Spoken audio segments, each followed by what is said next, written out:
Okay,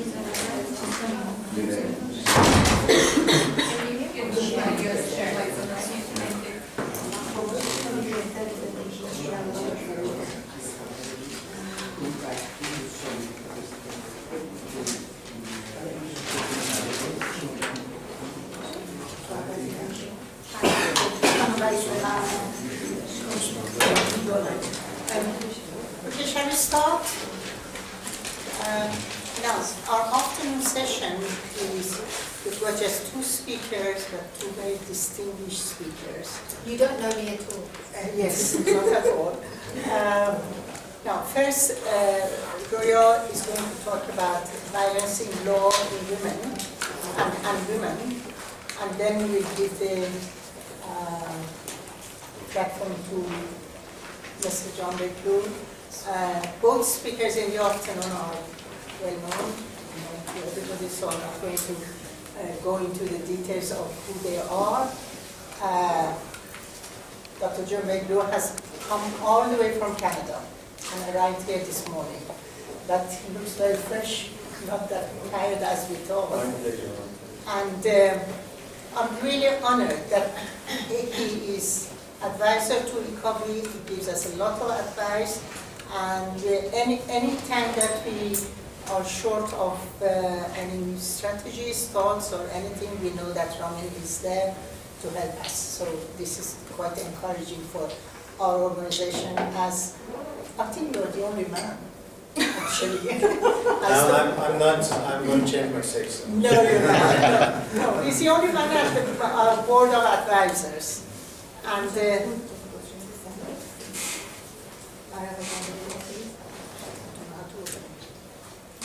sorry. Anyway, Roya we start. Roya is one of the co-founders of our organization, as well as on the board of advisors, so she doesn't need much introduction. And you all heard me this morning. And Professor Akhavan isn't here, but a lot of what I was going to say this morning is already said. So I try and repeat what was discussed. I'd like to begin though by thanking Ruhi. I know she's worked tirelessly to make today possible. I've witnessed how hard she has worked, so thank you so much, Ruhi, for making it possible. We're talking about political violence and how it impacts on women. I'm looking at political violence from a different point of view to what maybe is described as opposition. I'm looking at state-sponsored political violence against women and how that manifests itself in laws. Basically, what I've seen in the last few years from going about my daily business, I attend a lot of international meetings at the UN, the EU, and a lot of other places. And constantly what I hear at non-Iranian gatherings, doesn't matter, as a human rights defender, I sit in on sessions on Egypt, on Burma, on China. What we hear is, you could change the name of the country, the kind of oppression, the kind of pressure, the kind of violence that you see remains the same. And the kind of reaction to that violence, to that oppression is also the same. There's only so many ways that they can oppress us, and there's only so many ways that we can stand up to it. So it doesn't matter who is the oppressor, which country. The point is that political violence, when it finds its way into laws, when it finds a way of actually legally discriminating against women, as it has done in Iran, for me it takes on a very frightening dimension. So it's not just a question of domestic violence, which is terrible, or political violence in the sense of opposition or getting armed, or terrorist activity, as sometimes political violence can be described. But when a state decides to discriminate against a group of people based on its own ideology, and the Islamic Republic is no different to all the other countries. I see that it has a religious identity, and that religious identity has interpreted itself into laws.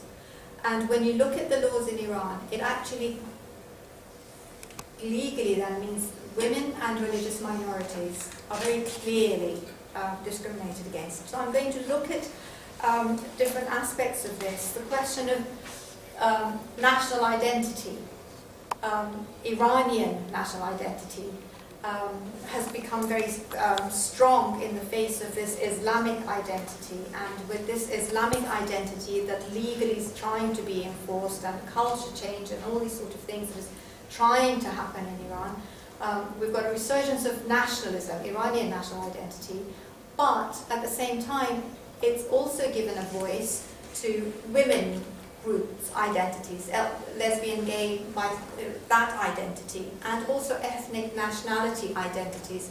So the more they're trying to enforce this kind of identity politics of a state-enforced identity on the people, we're seeing that smaller groups of identity are being formed and coming forward. But then the Islamic Republic says, my laws are the word of God. It's there, as we were talking this morning about whose culture, but in Iran it's a question of whose Islam. It's a small interpretation, is a small group, and their interpretation of Islam, which is governing in Iran. It doesn't mean the Sharia that's governed in Iran is necessarily the Sharia that's governing in Iraq or in Egypt or the other Muslim countries in the world. We see that after 34 years, we still have revolutionary courts in Iran. And when people are dragged in front of this revolutionary court, it's not about necessarily political dissidence. It's looking at the cultural and the ideological revolution that they tried to make happen 34 years ago, and people are still resisting. And when you're seeing young people in the street gathering signature, fighting for equal rights, that then threatens the national security. And this national security, in my opinion, is nothing more than the religious identity that the regime is trying to use to enforce its own power and to remain in power. So it's using this religious identity as a tool to keep itself in power. And that's the same in all the other countries that I've seen. But in Iran, if we look at the plight of women and how this then manifests itself in laws, behind there, by the coats, there's a little banner. This is actually part of a much larger banner. And it's an effort by the Iranian women activists against the Family Protection Bill that was introduced into Parliament 4 years ago. With it, giving men certain rights according to their interpretation of Sharia. So again, it's the men's interpretation of Sharia, which allowed men to take up other wives without the knowledge or permission of the first wife.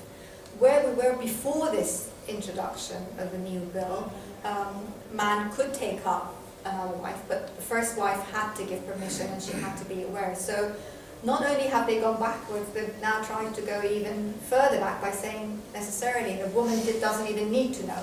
As long as the man goes to court and says to the judge, I can financially support 2 households and I promise I'll be a just husband, then the court will give him permission. Now the women's rights activists stood up to this and they fought very hard, and this particular article has been changed and unchanged and changed, and it's gone back and forth from various committees in the parliament. One of the major things that they did, despite the fact that the women's rights movement was oppressed after the 2009 elections and the fact that we had a lot of people in prison or a lot of people left, the women who stayed in Iran have very cleverly adapted the way that they're standing up to change. They can't come into the streets anymore because obviously their lives are in danger.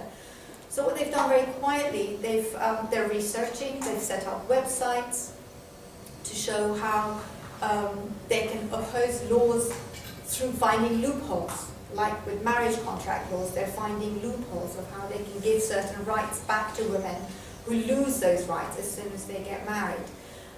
So for me, violence is taking away a right. When a woman needs a husband's permission to go to work, when a woman needs a husband's permission to go out of the house to meet with her family, this is all violent. This is violence. It's violence sanctioned by law. So they've stood up to it, and they've gone around the 4 corners of Iran. They managed to gather in this very tight, oppressive state that we had just after the 2009 elections. They gathered 15,000 signatures, which was unbelievable because these are normal women who are not necessarily educated, who again, we were talking this morning about the elite wanting to bring about change. These are very ordinary members of the public, who some of them couldn't read and write, but they've had their children write. And they wrote letters to members of the parliament, don't ratify this bill. And the girls made a banner of these letters, which is the plight of these women, telling their stories of how a husband who has more than one wife has affected their lives, the lives of their children, and the lives of the children of this second wife, third wife, fourth wife. And all the other articles in this family protection bill that was introduced. So I'm using this as an example. We managed to get the banner out of Iran, and we've gone around the world with it basically. It's gone to the CSW last year, it's gone to the Human Rights Council, it's gone to several places, Amnesty Internationals internationally, it's gone all around the world. And what we're doing is saying, look, these are ordinary women who are standing up to violence in law. They're demanding their rights, very simply saying, this is my right, I'm not having it violated anymore. And if you, sadly, you can't read Persian, and we've translated some of the letters into English. That's only a portion of it. Some of them have drawn images of how they feel. They feel that they're hung. They feel themselves suffocated in the kind of lives that they have. So basically, the kind of political violence that I'm talking about, and I'll stop here because I don't want to take too much of the time, it's state-sponsored violence against a group of its own population, half of Iran's population, under the name of the word of God. They're using the Islamic interpretation that they have to legitimize the kind of violence in law that we see. And one last point that we talked about again this morning, this law against culture. It isn't enough that we have discriminatory laws in Iran that we're trying to change. The last few months of Khatami presidency, a document was produced under President Khatami. He didn't have time to ratify it because it was the last 3 months of his time. It's entitled The Propagation of Chastity and Hijab Culture. And the first thing that Ahmadinejad did as a president within 3 months of coming into office, he made it law. It became a directive that went to 27 ministries, organizations, government agencies, the military, the disciplinary forces, the police, in how to teach Iranian women to change culture, engineering, cultural engineering, social engineering, changing culture, to say that women who don't observe the hijab are bad, they're prostitutes, they're not to be trusted. How? By telling the television, if you're producing films and documentaries, you are to put bad women in loose hijab with Western appearances. These are the bad women. The good women are going to be the ones who are very Islamically covered, sitting at their prayer mat and being the martyr, being the mother, being at home, within the family. And they're trying to say that this is the image they want the television. Payam was talking this morning about using mass media. Islamic Republic is doing exactly that. It's trying to change public opinion, public culture, through films or productions that it's making. It's told the disciplinary forces, the police, to arrest women. Millions of Iranian women have criminal records because they've been arrested off the street because their hijab was back or their ankles was showing. This is violence in law, violence sanctioned by law. They're trying to change culture. Economically, they told the customs to allow tax-free black cloth that is used for the veil. So they're trying to encourage this. We have numerous fashion shows in Iran of women who are very beautifully Islamically dressed. So, and they're encouraging young girls at school, they're going into schools. So 27 ministries have been told this is, in every aspect of their work, they have to observe this. This is where we have the idea of segregation within hospitals. To have men and women treated by women and men. Obviously, women's health is going to be impacted upon because we don't have enough female physicians. And that never happened. But this is the sort of thing, it's a direct result of this. So it's not enough that we have discriminatory laws. They're now trying to culture change and to say chastity and hijab is the most important attribute a woman can have. And for me, this is violence in law, and this is how I'm seeing this political will of the Islamic Republic translated into law to bring violence into the law, every second of a woman's life in Iran. Very much.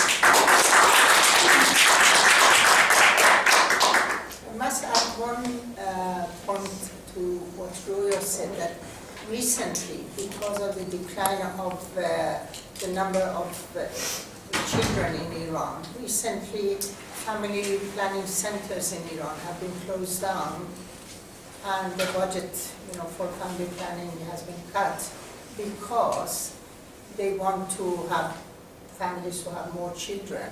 And along with that, a lot of pressure is on women to leave university, to leave work, so that they go back home, so that unfortunately, I think in future we'll have the catastrophe of possibly, a population growth that Iran cannot afford to feed or to educate. So this is another further step to what Roya said of violence against women.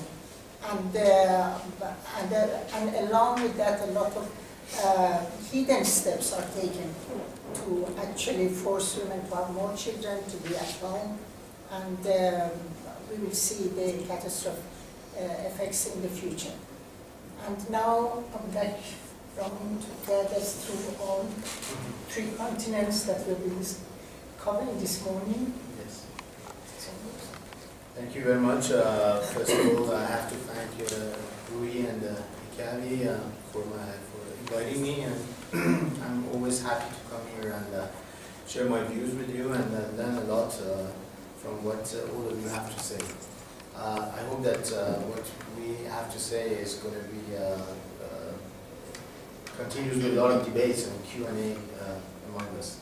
Anyway, I'm going to continue in the same line of thought as Roya did, because I think that women have been resisting the public culture of violence in the Middle East, and I do believe that women have been preparing actually a kind of a paradigm shift through what we have seen, especially in the Arab Spring, in the Iranian Green Movement, through their critique of the idea of violence in all these different societies, but also in general in the region. But let me come back and start from the very beginning and take it, since I'm talking about the political violence and how women have been trying to resist this with a culture of non-violence. I would like to come back to the definition of violence, what I do understand from violence and how this violence is somehow implicated and somehow is somehow used against women. We all know that violence, when we talk about violence actually, here we're talking about means of domination and control. That's the most important aspect of I think to it. That it could include emotional, it could include social, it could include economic force, it could be a form of coercion or pressure, but also forms that we have in the private sphere, which is the physical harm. But I think the idea of domination and control is very, very important when we're talking about the exclusion of women from the public sphere in the Middle East and in other regions of the world. Violence, what's the problem with violence, especially political violence, is that it's not only a physical assault, like taking somebody and putting that person, in this case women, in prison, and controlling the body politics. Is also, I would say, a threat. It's a way of threatening people and using violence as a threat and as a weapon. It's also a form of, as we know, and we have been practiced against some of us, or all of us, I would say, in that region of the world, is a form of intimidation. I mean, the violence and people who practice violence, they want to intimidate you. And at the same time, they want to persecute you, they want to deceive you, they want to put a lot of psychological pressure and not just, I would say, physical pressure on it. But I think we need to redefine violence by including the crucial dimension of gender relations in its rhythm. That's the most important, especially when we're talking about the Middle East, because when we understand that, we can say that, well, women, in many aspects, they have been some messengers of peace and social peace, and political violence which is practiced against women everywhere in the Middle East, as it has been practiced in Latin America in the 1970s, 1960s, 1970s, also with the dictatorship, is a way of destroying this peace, social peace, and destroying the elements of this social peace with violence. So I do believe that it's very important when we're talking, especially in this case, about, on the one hand, the exclusion of women as elements of social peace, but at the same time, how they themselves, as social, political, economic, cultural actors, they can contain actually this political violence. This is my point actually. They have shown us that actually they are the most important actors in containing this political violence, especially in the Middle East, and especially in the recent events in the Middle East. I would go even before the Arab Spring. I think we can start by saying that they have done it in Afghanistan and Iraq and in Iran, and later on, of course, in Egypt, in Tunisia, in Morocco, in Bahrain, and many other places, Yemen, Oman, and just name it actually, Algeria. So why? I mean, the question which comes to my mind is a philosophical question actually. Is why is there so much violence, political violence practiced against women? What is wrong with men, and especially men in power, to do that, and especially in the Middle East? Well, I think that, well, I mean, the first point that we can get to is that they want to assure that women stay in their inferior places, okay? That they will not rise, okay? I think that's the most important. They want their positions to be in a position of the excluded position, a pariah, somebody who's completely excluded from the public sphere, but also inferior. I think that's the most important aspect to it. And that's why I think that even when we see that women get involved into politics, and I can assure you that that's the issue also among many of us, men of the Middle East, when women are representatives of political representatives, like MPs, like they become ministers, or they are they're activists, in different groups with next to men. Once again, I think there's always they find ways, especially legislators, politicians, those who are activists, they find ways to put women on the second place. Always, one of the examples that those of you who are remember the Iranian Revolution of 1978-79. One of the issues which now has been criticized with especially leftist groups in Iran, is that when women got on the streets of Tehran in 1979 and asked for the freedoms and against the veil, most of them, they primed politics and activist politics before the case of women. And they all said, oh, you're prostitutes, you're royalists, you're monarchists, you're this, that, bourgeois, and different forms of bourgeoisie, petit bourgeoisie, grand bourgeoisie, national bourgeoisie, just name it. They just dropped all the concepts they knew. And they stopped actually and left women excluded and at the level of the inferiority and the inferior position that I'm talking about. So this is always when women become victims of political violence. It's not only people in the government, but also the opponents to that government that also play that role of pushing women into exclusion and into inferiority. So, why? Another question which now we need to ask is, what has happened? How did this paradigm shift work in the Middle East, especially since we're talking about the Middle East? How is it that women who were excluded, who were actually pariahs, who were marginalized, they became actually elements of and actors of nonviolence. And somehow the reliance on nonviolent civic action became actually a very important strategy and factor of change in these countries. Well, I think there are two main reasons. First, women have been privileged victims, as I said, of political violence in the Middle East. And second, women as a social group, I think they started their civic actions in the modern Middle East, especially, by expressing their negative emotions about violence before men. That's very, very important. I think that's when I go and read what has been written in the past 20 years in a country like Iran, but nowadays also in Afghanistan or in Iraq or other places. It's very interesting that you see that most of the critiques of violence actually are women.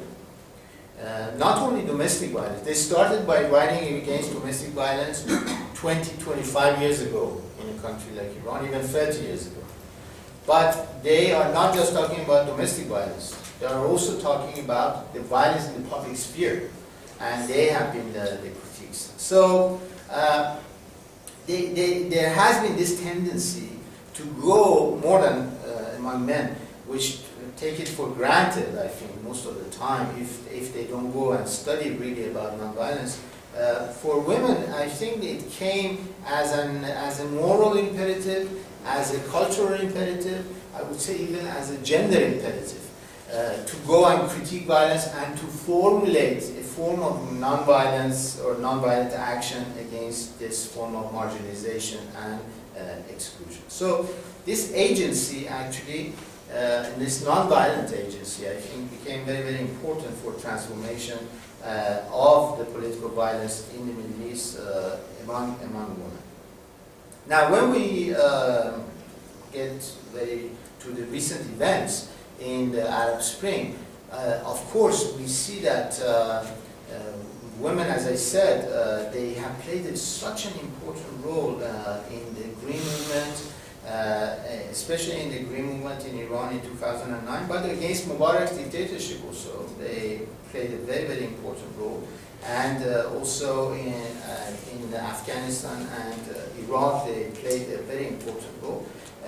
But what was most interesting, and this is again a subject for debate here, is that unlike men who represent different political groups and ideas, we have seen that women from all walks of life, they came together and they just fought for the cause against exclusion of women or against violence, political violence. And this is what happened before the elections, presidential elections of 2009 in Iran. You had secular, religious, lower middle class, upper middle class, all categories involved of women who actually accepted all one cause and fought for one cause. Which was not the case, actually. It did not happen with the political groups and with the political organizations or even with the political individuals, I would say. They never accepted to make one rack and go and work together. So this, again, I think is a very interesting point that has happened around the Middle East with the women's nonviolent action and women's strife against political violence. And this is why most of the democratic uprisings that we saw around the Middle East and North Africa, they have for figureheads women and for people who got involved very quickly with their feminine power in the public sphere.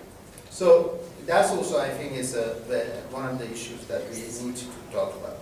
Now, I'm going quite fast because I think that we need to have a debate together. So my last point actually has to do more about this idea of nonviolence and why women